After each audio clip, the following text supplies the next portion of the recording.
joining me here today. Thank you so much for battling your way through that horrible winter weather outside. You found a good place to park your sled dogs, so you can get a ticket.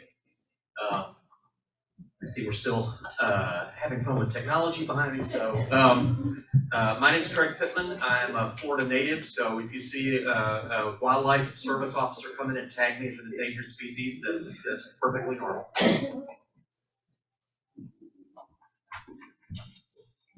All right, there we go.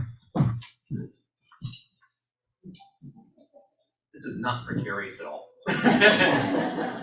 I'm sorely tempted to skip this entirely and just have Friction Farm come back up and do the other verses. That wonderful song, I loved it.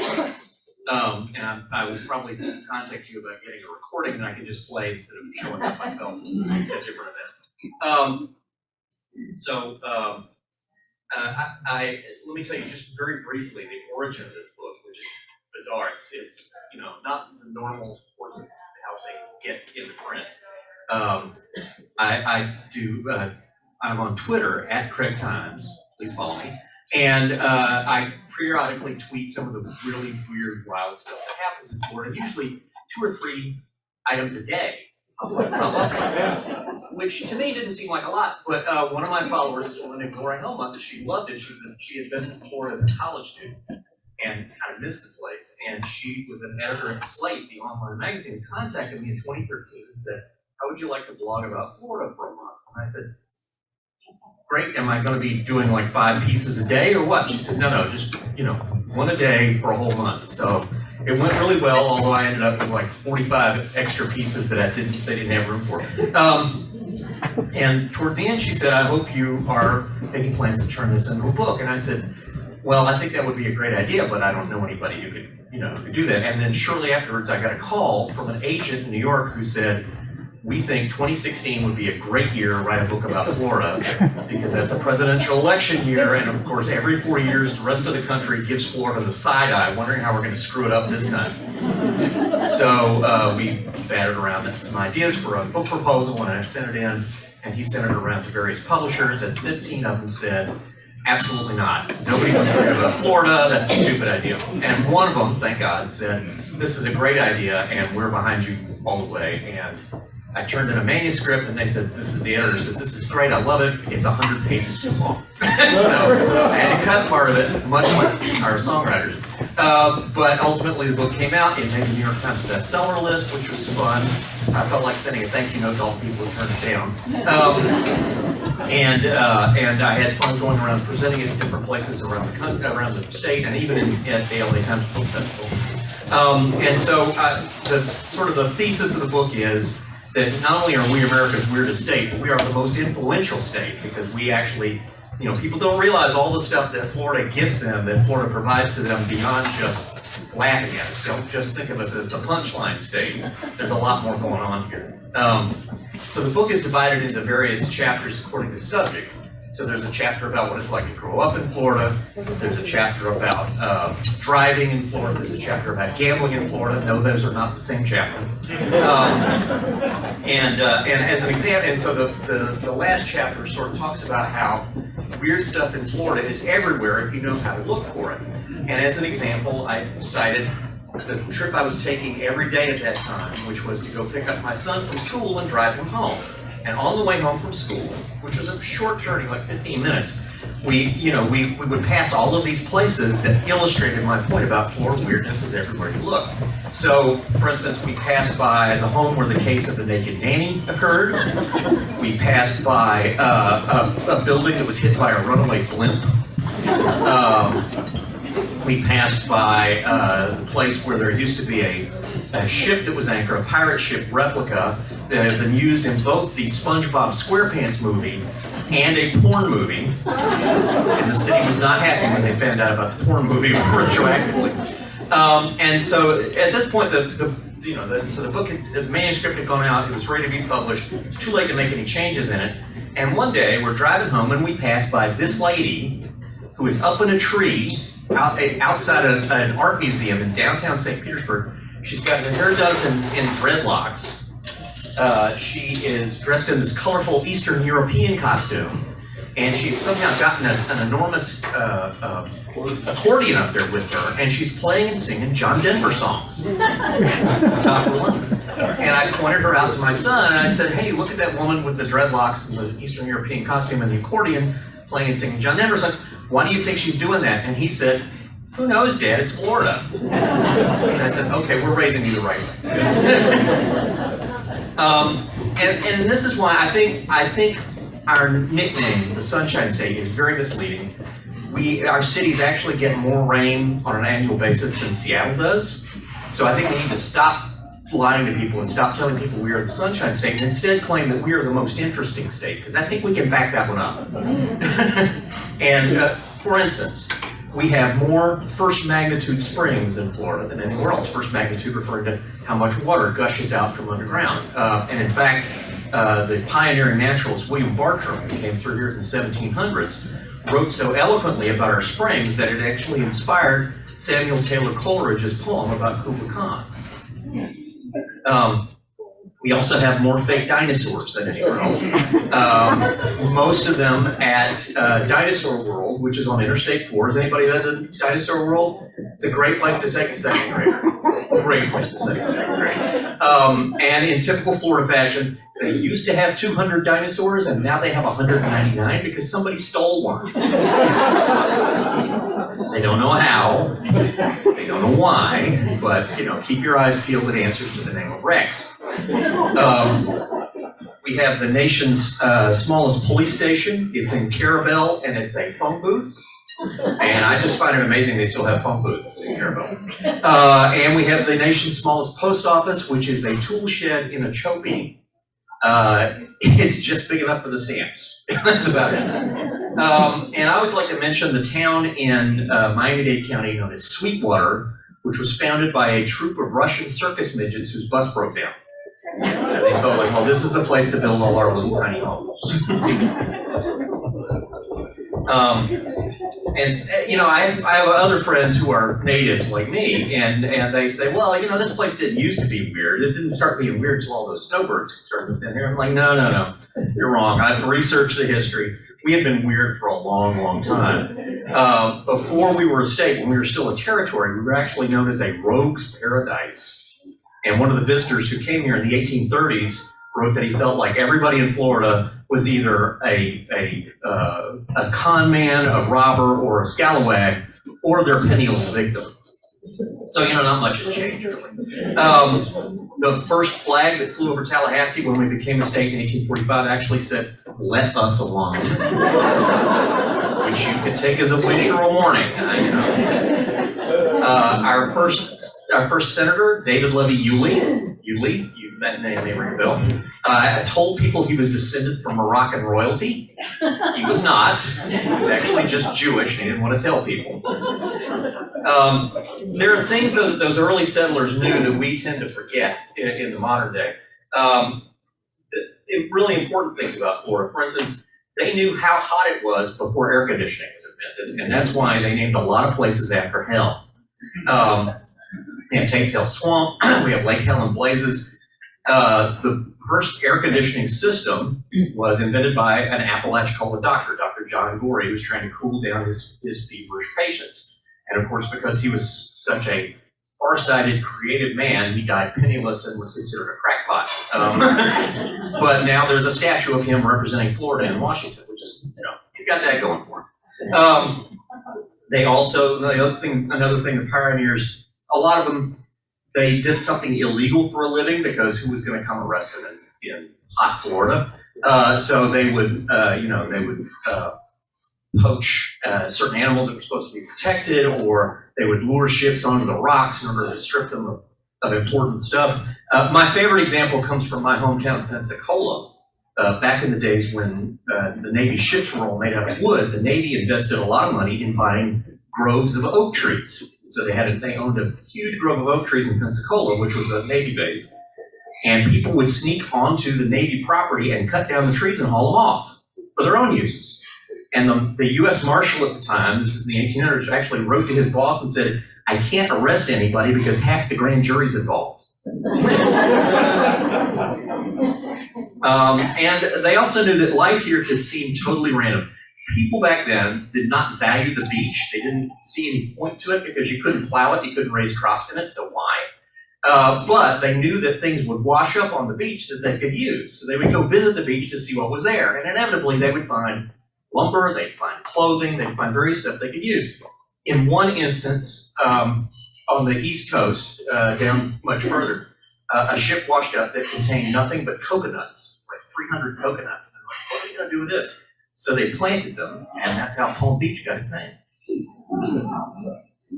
The other thing that pioneers knew that we tend to forget is that Florida is constantly trying to kill us. We are the sinkhole capital of America. We have more sinkholes than any other state. The one in the picture happened in Mulberry at a phosphate plant in the 1980s. And it was so broad and so deep that people joked that it was the new Disney ride, Journey to the Center of the Earth. A similar size hole opened up in that same phosphate plant about 1.5 miles away a few years ago. So I guess they were going for frequent flyer miles in the same hole. We are also the lightning capital of the U.S. And interestingly, Oklahoma claimed that title last year, but then had to give it back to us this year. So, yay us. Yay us.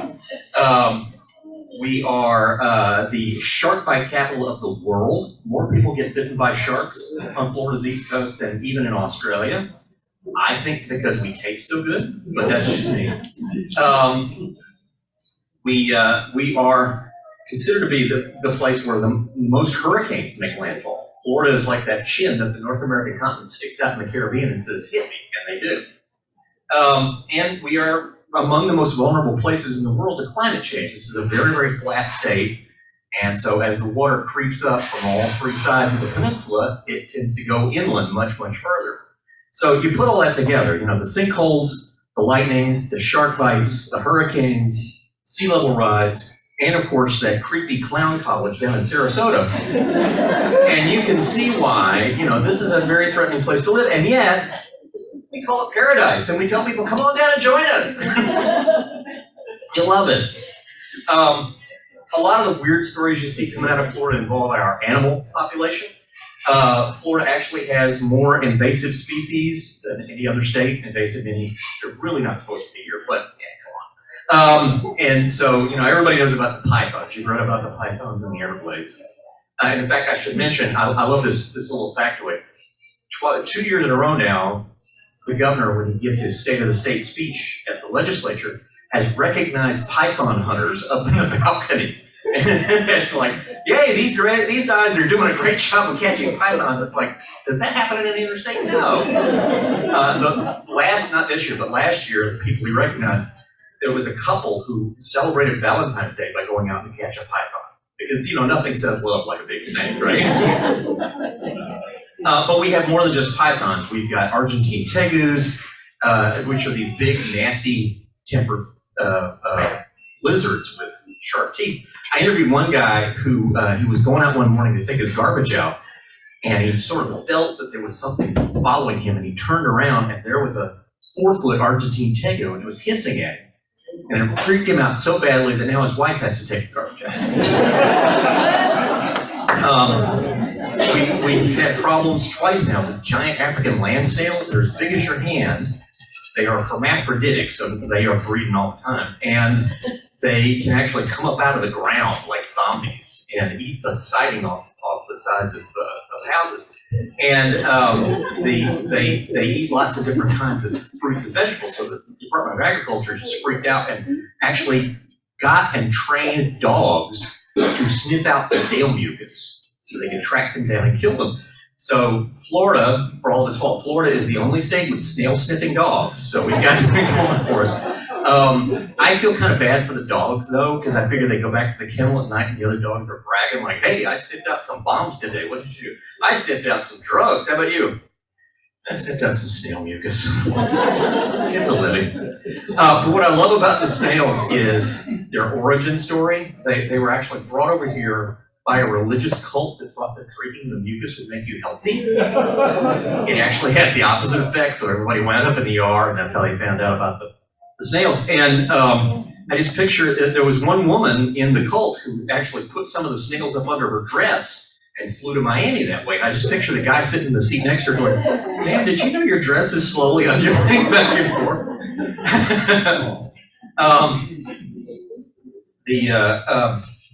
We also have a lot of people who own exotic wildlife as pets. That's like a lifestyle, accoutrement.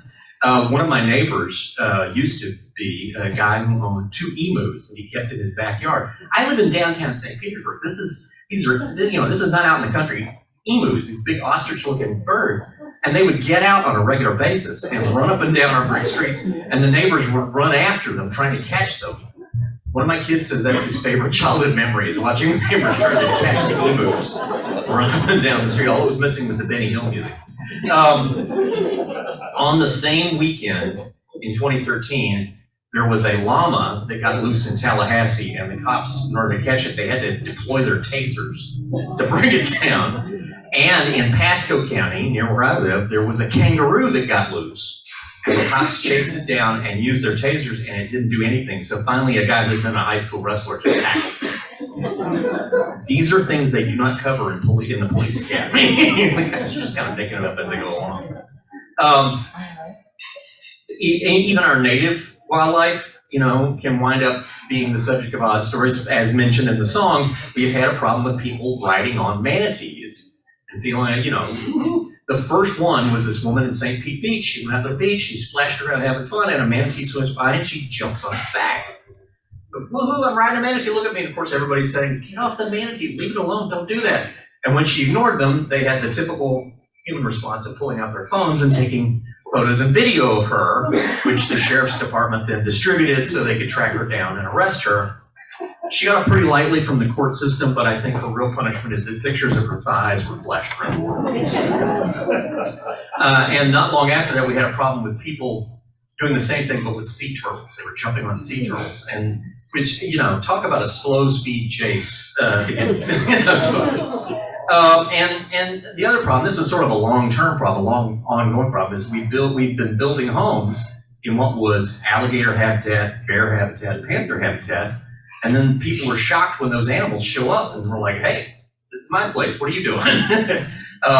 So we wind up with pictures of bears chilling out in the hot tub, panthers peeking through the sliding glass door or gobbling up people's backyard chickens, or alligators. I have lost track of how many stories there are about alligators showing up on somebody's doorstep first thing in the morning, and they hear somebody knocking on the door, and it turns out it's an alligator tail slapping on the door, like some crazy uncle who showed up to, to spend Thanksgiving at your place. But I love the alligators, I really do, for 2 reasons. They used to be an endangered species, and they're not anymore. They made a big comeback, and they have. I can count 3 instances where alligators actually caught suspects that were being sought by the police and kept them from running away. I mean, talk about taking a bite out of crime. Florida has such wonderful natural bounty, and we should celebrate that. I love the fact, and I always mention this, that Florida is the only state with a list of government jobs includes a mermaid. There are mermaids that work for the state park system. They work at the Weeki Wachee Springs State Park. Weeki Wachee Springs was this classic Florida roadside attraction. A guy named Newt Perry, who had been a Navy frogman in World War II, came back home and bought this spring and pulled all the old refrigerators out of it, the old cars and stuff, and built an underwater amphitheater. And then hired these nubile young women to pull on 60-pound prosthetic tails and swim around and wave at the tourists. And it became huge. People loved it. Elvis came to visit, all kinds of these celebrities. But then in the 2000s, business kind of tailed off. And before a developer or a water bottler could step in and buy it, the state stepped in and purchased it and turned it into a state park. So now the mermaids are state employees, and that has led to some interesting conversations about the use of tax dollars for paying for waterproof lipstick and shell bras. But on a more serious note, the very first National Wildlife Refuge was created here. It's a place called Pelican Island in the south of here. There was a guy who lived on the next island over, and he noticed that there were tons of pelicans living on the island. And then he noticed that there were hunters that were showing up and just blasting away at the pelicans because they wanted their feathers. The style in the early 1900s for ladies' hats was to decorate them with feathers from Florida birds. So they were killing ibis, they were killing egrets, they were killing pelicans, roseate spoonbills, you name it. And so he contacted this fledgling organization called the Audubon Society and got them to help him lobby President Teddy Roosevelt to create the National Wildlife Refuge at Pelican Island. And it was a great idea, and it has caught on, and there are now more than 600 of these wildlife refuges all over the country, and even other nations are copying the idea of setting up wildlife refuges in their own country. This is a Florida story, though, so of course there is a Florida twist to it. Once the president had created the wildlife refuge, they needed someone to act as a ranger out there to guard it from the hunters. And so they hired the guy who lived on the next island over, who had first come up with the idea. So he protected the place for 20 years, and then a hurricane came through and it chased all the pelicans away. And his boss said, well, I guess we don't need your services anymore, you're fired. And then the pelicans came back. And I always like to mention that a Florida man co-wrote the Endangered Species Act, a guy named Nat Reed. He grew up in Jupiter. His mom used to joke that he emerged from the womb with a fly rod in his hand because he loved fishing so much. And he loved Florida's natural bounty, and when he got a job in Washington working for the Nixon administration, he and some friends got together at a Chinese restaurant and on the back of napkins sketched out the ideas for what became the Endangered Species Act and got it passed by Congress, got Nixon to sign it. And as I mentioned, alligators were among the list of endangered species initially. Gators, panthers, manatees, key deer. And the gators are a really big success story for the Endangered Species Act. In fact, they have come back so strongly that they are now, there is now a state hotline you can call if a nuisance alligator shows up and, eats your little yip dog or whatever. And so the number is for the Statewide Nuisance Alligator Program, or SNAP for short. So if anybody ever tells you bureaucrats do not have a sense of humor, tell them about the SNAP program. Of course, a lot of our weirdness comes from our politicians that we have here in Florida. One of my favorites is Governor Sidney Katz, who in the 1915 time period, he ran for office. He always wore a pair of 6 guns on his hip, and he claimed the Catholic Church was sending hitmen out to kill him. They were not, of course. The mayor of Cedar Key, I just kind of stumbled on this one day when I was visiting Cedar Key. The mayor of Cedar Key in the 1890s had set it up as an island dictatorship. He had hired a thug to be his town marshal, and the two of them would walk around with shotguns and force people to do things they didn't want to do. Like they'd say, hey, you two guys headbutt each other. Ha, ha, ha, that's funny. And then they'd walk off. And nobody would dare to confront him or try and take away his authority because he was connected to the statewide political machine. So a woman, unfortunately we don't know her name, but she wrote to the president at the time, Benjamin Harrison, and said, you've got to help us. We're in the middle of a reign of terror. And I thought, I'm reading this in a history book going, they're making that up. That's not true. But I looked it up, and there was actually New York Times headlines, Reign of Terror in Cedar Key. And so about that time that she complained, the mayor and his thug confronted the keeper of the customs house in Cedar Key, who was a federal employee, and beat him up. And so the president used that as a reason to send a Navy cutter to Cedar Key to arrest the mayor.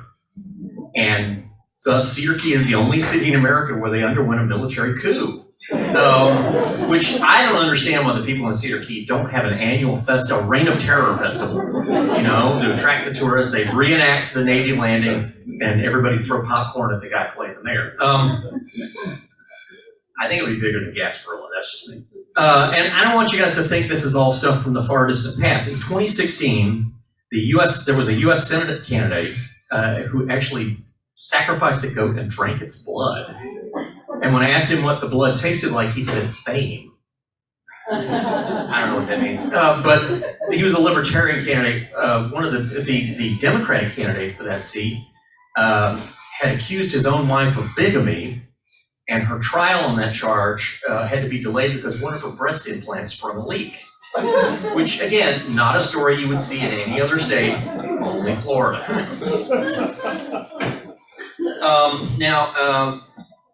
Some people ask me, has there ever been a Florida man elected president? And I have to say no. More often, Florida men have been impediments to the presidency. There was a Florida man involved in the Lincoln assassination, botched his assignment, of course, and posed for one of the first mugshots, by the way, which I think is a rare honor, right before he was hanged. And then there was we won't talk about the 2000 election, that 3-week time period that guaranteed very few people would be named Chad over the next 20 years. And then, so probably the biggest example happened in 1987 when the front runner for the Democratic nomination was U.S. Senator Gary Hart from Colorado. And there were rumors going around about Gary Hart that he was not faithful to his wife. And Gary Hart held a press conference in which he took those rumors on head on and said, if you follow me around, you'll find I'm a really dull guy. What he didn't know is the Miami Herald already was following him around because they'd gotten a tip that he was having an affair with an actress named Donna Rice. And sure enough, they caught Ms. Rice coming out of his condo in Washington one morning after the senator's wife was out of town, and she didn't want to answer questions, but they got pictures, and it was a big mess. And people were still kind of on the fence about it, but what really sealed the deal was when another Florida-based publication got hold of pictures of the two of them, the senator and Ms. Rice. They're on a dock, and the senator is sitting down with a big smile on his face, and Ms. Rice is sitting on his lap, big smile on her face. And next to them is a yacht, a party yacht, and the name of the party yacht is clearly visible, as is the name on the senator's shirt, which is the same thing. And the name that was there was The Monkey Business, which, life and art collide, what can I say? But the Florida-based publication that came up with those photos was the National Enquirer, which at the time was based in Palm Beach County, and which, probably should have gotten a Pulitzer for that, but somehow did not. The National Enquirer was owned by a guy named I'm drawing a blank on his name. Anyway, he was a former CIA employee who was an expert in psychological operations. And his godfather was literally the godfather of New York, Frank Costello, who loaned him the money to buy the newspaper. So these days, if you walk past the National Enquirer in the checkout counter, you wonder, is that a CIA psychological operation? It might be. We just don't know. He was a very parsimonious man. He was a guy who would squeeze a penny until Lincoln screamed. And, there was a time period where all the newspapers in America were black and white, and then color printing came in. And so most publishers jumped their black and white presses. They hadn't need for them anymore, but not this guy. He was determined to do the greatest recycling project known to mankind when he created the Weekly World News using those black and white presses. The Weekly World News, which of course never let the facts get in the way of a good story. The Weekly World News told us that Elvis was still alive. They told us there was a bat boy living in a cave in Kentucky. They told us that there were aliens that were coming to Earth and making endorsements in the presidential race. And my favorite, half human, half fish found in Florida, which, somehow the Wiki Watchy mermaids have not adopted that costume. I don't know why. A somewhat more serious publication originated here as well. There was a guy named Al Newharth who worked for the Gannett chain. Al was such a sharp businessman that people said when Al wore his sharkskin suit, you couldn't tell where the shark left off and Al started.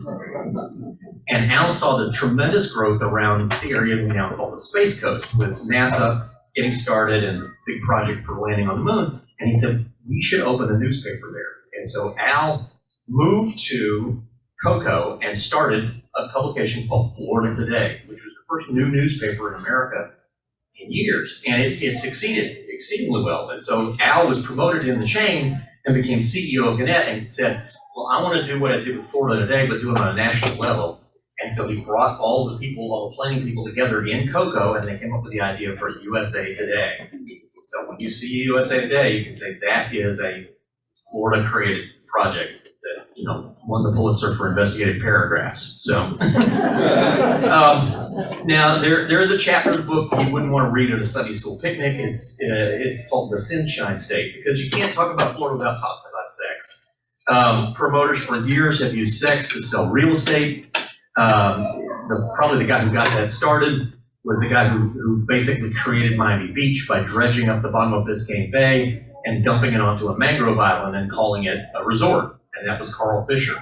Carl Fisher would hire these local women to wear what were then, in 1950, considered scanty bathing suits. And he would take their picture on the beach in February and send that to all the northern newspapers where everybody's shivering through a blizzard, and they would run these cheesecake photos.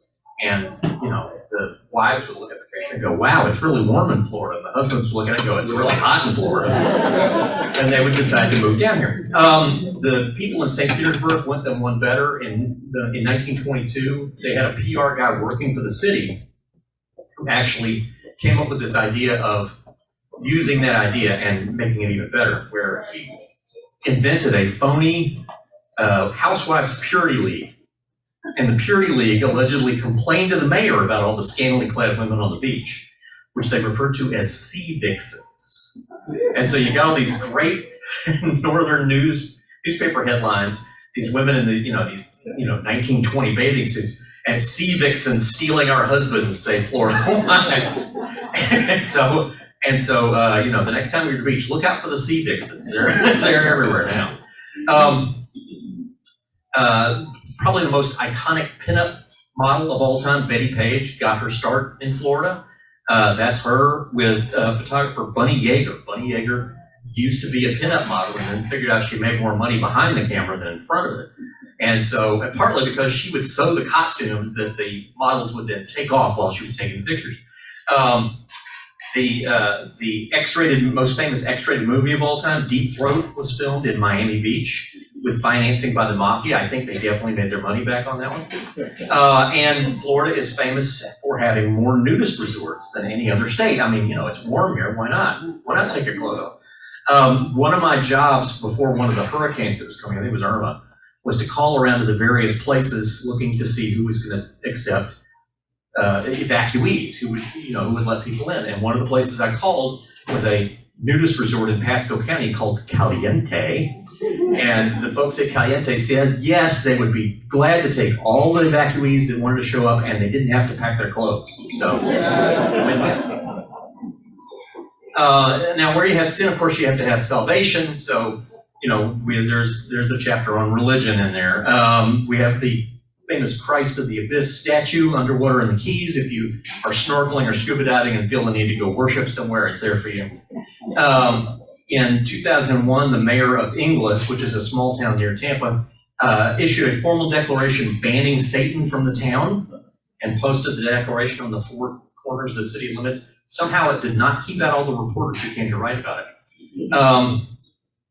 I always like to mention there are practitioners of Santeria in Miami-Dade County who very strongly believe that animal sacrifices can influence the court system.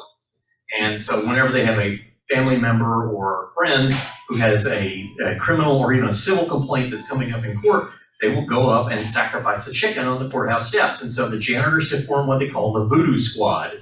They go out every morning and clean up all the dead headless chickens on the courthouse steps.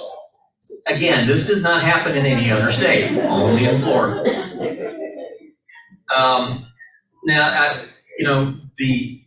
Probably one of the biggest religious scandals of all time involved Jim Baker and his wife Tammy Faye. Do you remember Tammy Faye and Jim? They had a ton of money. They had so much money that Tammy Faye's dog lived in an air-conditioned doghouse. And Jim kind of threw it all away to have a rendezvous with a church secretary in Clearwater Beach, a place called the Sand Key Resort. And after word got out, of course, the ministry crumbled and so forth. But what happened though was very curious. People found out it happened in a particular room at the Sheraton Sand Key Resort, and they bombarded the hotel with phone calls and letters wanting to buy the sheets, the pillowcases, the shower curtains. There was a radio DJ who wanted to broadcast from the room. I think this is one of those rare instances where the rest of the world went crazy and people in Florida went, what's wrong with you?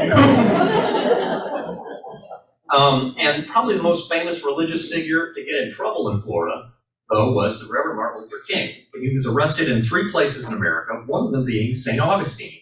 He was leading protests in 1964 that eventually led to the passage of the Civil Rights Act of 1964. And while he was leading those protests, he was going to go into a motel restaurant there and order a meal. And of course, the owner of the motel stopped him at the door and said, "You can't come in here. This is for whites only. No, I'm an American citizen. I deserve the right to be served. No, this is whites only. You can't come in." And ultimately he called the cops. The cops arrested Martin Luther King on the steps before he could even get into the place. And so fast forward about 25 years, the Hilton people come in and buy the hotel site and announce they're going to tear it down and build a Hilton hotel. And the business people are all like, "Yay, Hilton." And all the historic preservation people are like, "No, you can't tear that down. That's where Martin Luther King got arrested." So lawsuits flew, negotiations ensued. And finally they came up with what I think is a very Florida solution, which is Hilton was allowed to tear down the hotel and the restaurant, but they kept the steps. So if you're in St. Augustine, you can go stand where Martin Luther King got arrested, but like him, you can't go into the restaurant. Speaking of arrests, you maybe have heard that we have a lot of interesting people get arrested in Florida. My favorite one is this woman who lived in the Villages. Do you guys know where the Villages is? You've heard of the Village. She was arrested for for shoplifting while dressed as a turkey. And it was in November. So I called her up and interviewed her. I said, "Why were you dressed as a turkey?" She said, "It's Thanksgiving." Like, of course, everybody dresses as a turkey for Thanksgiving, right? But a lot of the Florida man stories you see are as a result of arrests, various interesting arrests. There was one just this past week, these two women who got in an argument with a man in Clearwater, and for some reason, the police report does not provide a lot of details, but they decided they were going to throw glitter at him. And so they pelted him with glitter up on the balcony, and then they invaded his apartment and threw even more glitter on him, and then kicked a window out and left.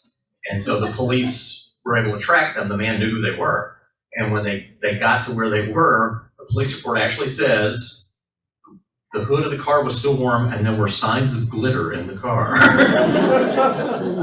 Felony burglary charges. But they were smiling as broadly as you can imagine in their mugshots. But I think that's the reason. The TV show Cops was first filmed in Florida. They filmed it in Broward County. And I think that's why it became such a big hit. People watched it and were like, "No, you're making that up." And even the theme song, Bad Boys, became a big hit. Our concealed weapons law and our stand your ground law were both the first of their kind in America and were copied by lots of other states for good or for ill. I love the story. There were two crooked cops who they sort of led to a huge revolution in the courts. These guys, they walked the beat of the businesses in Miami Beach by day, and then by night they went back and rifled through the cash registers of the very businesses they were protecting. And one would go in and do the deed while the other one stood watch outside, and they communicated with walkie-talkies. Well, one night while they were communicating with walkie-talkies, in the neighborhood, there was a ham radio operator who couldn't sleep. And he got up and turned on his radio, and he picked up their transmissions. And after he listened for a couple minutes, he said, "Oh my God, this is a robbery in progress." And he tape recorded what he was picking up on his radio, passed that along to the police. The police listened to it and go, "Oh my God, it's, Bert and Ernie. We know these guys." So Bert and Ernie were arrested and hauled to court, and they were convicted pretty quickly, as you might guess. But their attorney appealed the case all the way to the U.S. Supreme Court because Florida at the time was experimenting with allowing TV cameras in court. And this was the first case that had been appealed because of the camera in court, because the attorney argued these guys could not get a fair trial because there was a camera filming them. That influenced the jury. And the U.S. Supreme Court ultimately ruled, no, it's okay, you can have cameras in state courts, it's fine. So, of course, then all the other states adopted similar measures and allowed cameras in their courtrooms. So if you watched any of the O.J. Simpson trial or, anything like that, it's all because of two crooked cops in Miami Beach and a ham radio operator with insomnia. So, now, of course, I mentioned about driving in Florida. The rules are different here, as they say. We are routinely ranked as having the worst drivers in America, but I think it's because we have all the drivers in America, and they're all on I-75 at the same time with their blinker on. But as a result, we have some of the best road rage stories. My favorite one is a headline from Gainesville: "Man in road rage incident runs over self." That's pretty tricky when you think about it. And we have the best car crash stories. There's one in particular that was just classic. This woman was driving in the Keys. She's driving to a date. For some reason, she had her ex-husband in the passenger seat. I don't know what he was doing there. But she asked him to take the wheel while she continued operating the pedals, and she got ready for her date by pulling a razor out of her purse and shaping up what the newspaper later referred to as her bikini area. It didn't end well, I'm just going to say that. But as a result, her story wound up in a Dave Barry book, it wound up in my book, and it actually inspired a Carl Hiaasen novel called Razor Girl. So she's got that level of fame for whatever that's worth. But Floridians' need for speed, has all kinds of ramifications. In 2012, so many people rammed their cars into post offices in Florida that the U.S. Postal Service actually ran a public service ad saying, "Please stop. We don't need a drive-through window. We're good." But that need for speed is the reason for Florida being the birthplace of NASCAR. In 1947, a race car driver and mechanic named Bill France Jr. got a bunch of his buddies together at this hotel in Daytona Beach and brought in some women for various reasons, and they hammered out the rules for what became NASCAR for stock car racing. And unlike other professional sports where there's the league owners pick a commissioner to oversee everything, NASCAR is still a family-owned business. The France family owns NASCAR, and they make all the rules. At one point, the drivers talked about unionizing, and Bill France Jr. basically said, "I have a gun in my pocket and I'll use it, and I will rip up every track in this circuit if you guys do this." And so they backed off. So it's that's the Florida way. Now, people ask me, what's the weirdest Florida story of all time? And I have to tell them, well, I don't think we've quite hit that Mad Libs combo of nudity, alligator, meth lab, Village's golf cart that you would need in order to contribute that. But I think there are some stories that if you had a Florida Weirdness Hall of Fame, they would go in on the first ballot. One of them is there was a guy who was in a contest at a pet shop, and the first prize was a python. And the way you win the python is by eating the most live cockroaches. And classic good news, bad news story. Good news, he won. The bad news is he died. And the medical examiner wrote on his report that the cause of death was he choked on insect parts. And I have to wonder, how many times does that box get checked in Florida? Why is that a box? There's a town in Florida, we have a lot of circus history in Florida, and one of the places that really shines for circus history is Gibsonton, which is a town near Tampa where a lot of the sideshow carnival people live there. So, you could go into the bar and see the bearded lady and the, pinhead and so forth all hanging out in the bar together. Well, there was a sideshow character named Lobster Boy who retired, and so he wasn't traveling anymore, he was at home, and he and his wife started having lots of conflicts, and she hired a teenage hitman to kill him, and things did not go well, and she and the hitman wound up on trial. They sometimes say that trial is a circus. This trial was literally a circus because everybody who testified was a sideshow performer. There's a historic one that I really have to mention. There was a guy who styled himself as a count, a European count. He was more of a no count. And he worked at this is 1930 in Key West. He worked as an X-ray technician. And because he was kind of between grips at that point. And he fell in love with one of his patients, the beautiful Maria. Unfortunately, the beautiful Maria, his love for her transcended death because she died, and then he dug up the body and lived with it for 9 years. Until her sister found out and reported him. He was, of course, arrested. He was charged with, defacing a grave, but he got off. He was acquitted because the statute of limitations had run out. And then he moved to Pasco County, which I claim is the weirdest place in Florida. So there you go. One of the more recent ones, and it was mentioned in the song, I don't know if you guys have caught this, involved the lady in the picture there. Her name was Kathy Willits. Kathy was in the business of entertaining customers at home, if you know what I mean. And what the customers didn't know was that her husband was in the closet with a video camera and a big yellow legal pad on which he made notes about the various customers, what they liked. He thought one of the customers was getting a little too chummy with her, and so he called the person up and left them a threatening answering machine message, and of course, the person being threatened immediately turned to the cops and reported them, and the cops raided the place, and that's how they learned that Mr. Willits was actually Deputy Willits. He was a law enforcement officer who was pimping out his wife. And of course, what really made the big news is there was a client list and there were videotapes. And so a group of men who all called themselves John Doe filed a lawsuit against Broward County to suppress the release of the client list. And some very smart entrepreneurs began selling t-shirts that said, "I'm not on the list." Sold out in like 2 days. But the case went all the way to the Florida Supreme Court, where they ruled that if you're doing something naughty, you have no expectation for privacy. And so the list was released, and sure enough, some very pro-morality politicians turned out to be on the list. There are lots more twists and turns to the story. My favorite part being where they claim that this was all marriage therapy for the couple. And it apparently worked because they are still together 20 years later. So there you go. Now, one of the big discussions is, why does Florida create so much weirdness? Is it the humidity that causes the stupidity?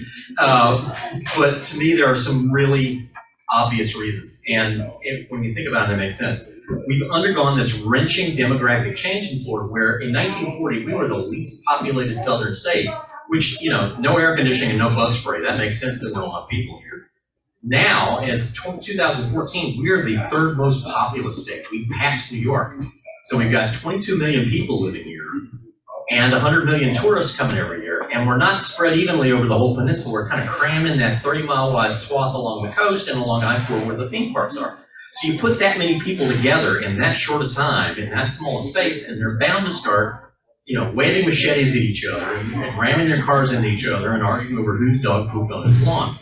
And think about who those people are that have come here. We've got ex-CIA agents who trained for the Bay of Pigs here and then liked it so much they came back. We've got the retired Carneys and Gibson. By the way, there's an excellent X-Files episode set in Gibson, so track that down if you have time. Hooters, the restaurant, as they call it, was founded in Clearwater, so we have Hooters waitstaff here. We've got professional python wranglers, monkey breeders, spam kings, strip club moguls, uniformed Scientologists, and 29 electoral votes in every presidential election. Our tropical weather is a big reason why we're so weird, because, think about it, in Ohio, they're trapped indoors for at least 3 months of the year. Here, we're out doing weird stuff all year long, and this one kind of blew my mind. I actually called a machete distributor and asked, "Do you sell more machetes in Florida than anywhere else?" And they said, "Yes, we do, as a matter of fact."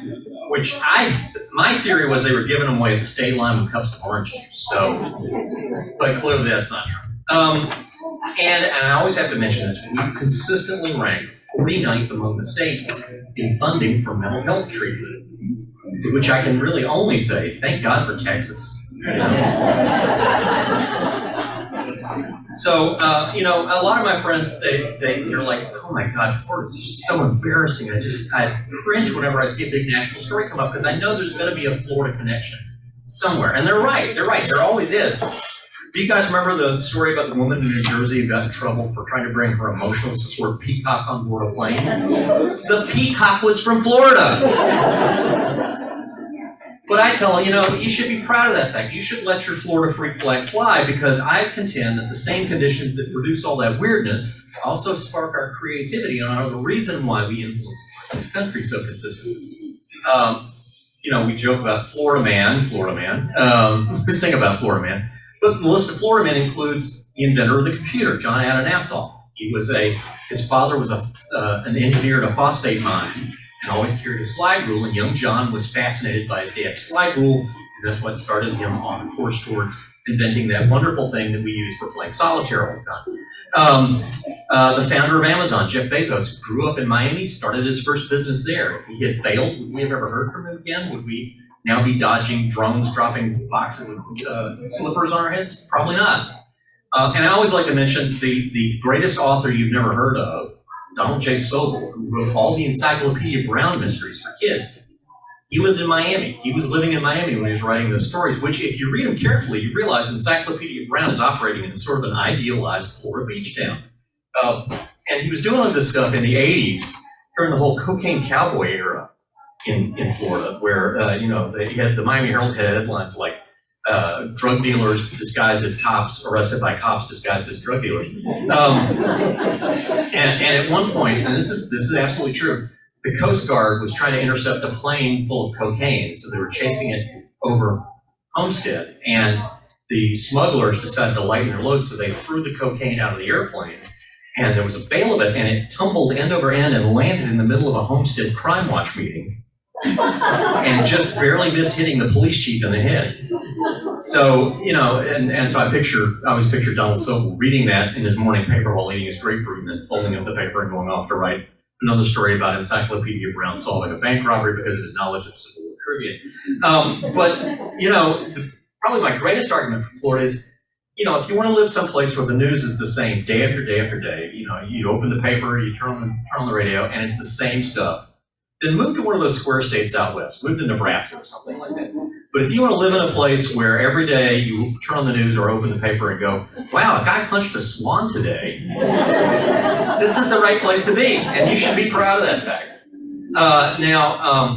After Oh, Florida came out and became a big bestseller, I wrote a couple of more books. Cattail, The Wild Weird Battle to Save the Florida Panther, which it's a real labor of love. It's a story I wanted to write for 20 years, but it didn't have an ending. And then finally, about 5 years ago, I got a good, hopeful ending. So that came out, and just came out in paperback last year. And then the other one, after Oh, Florida came out, I went around and talked about it, and people would come up and tell me their Florida stories. And some of them I can repeat, some of them I cannot. My favorite one was probably the couple who told me that they had discovered accidentally that their new neighbors were running an illegal nudist bed and breakfast. And the way they found out is they gave their kids a trampoline for Christmas. But the other thing that happened after people would tell me those stories is they'd say, when are you going to write a sequel? You need a sequel to Oh, Florida. You need to do another book. And so I kept saying, well, I feel like I said everything I needed to say. No, there's been so much weird stuff. So finally I came up with an idea to do a sort of a sequel. It's not a direct sequel. Call it The Son of Oh, Florida. So this one came out in September. It's called The State You're In, Florida Men, Florida Women, and Other Wildlife. And it's a collection of stories and columns I've written over the last 30 years about Florida mermaids and con men, fugitives. There's a case where twins kept getting the court system confused. That they'd arrest one and say, "No, it was my brother that did it," and then they arrest the other one. No, it was my brother that did it. There's a story about a con man who actually conned a judge into marrying his opinion, so that he and his girlfriend could be married. And there were three things he didn't tell the judge. One was he was a fugitive from justice at the time. Second was that the check he was using to pay the judge not only wasn't drawn on a real bank account, it wasn't a real check, he had drawn it by hand. And the third thing was that he was already married at the time, so he was committing bigamy. So, just sort of your normal collection of folks here in Florida. And there's a story in there about, have you ever heard the story about how the FBI investigated Louie Louie, the song? There were complaints that the lyrics to Louie Louie were absolutely filthy, so they investigated. It was a Florida man who got the investigation started. Complained to the Justice Department. After not to spoil things, but after 2 months, the FBI concluded it was incomprehensible in any speak. So those books are all for sale downstairs, and I'll be happy to sign whatever you'd like. And are there any questions?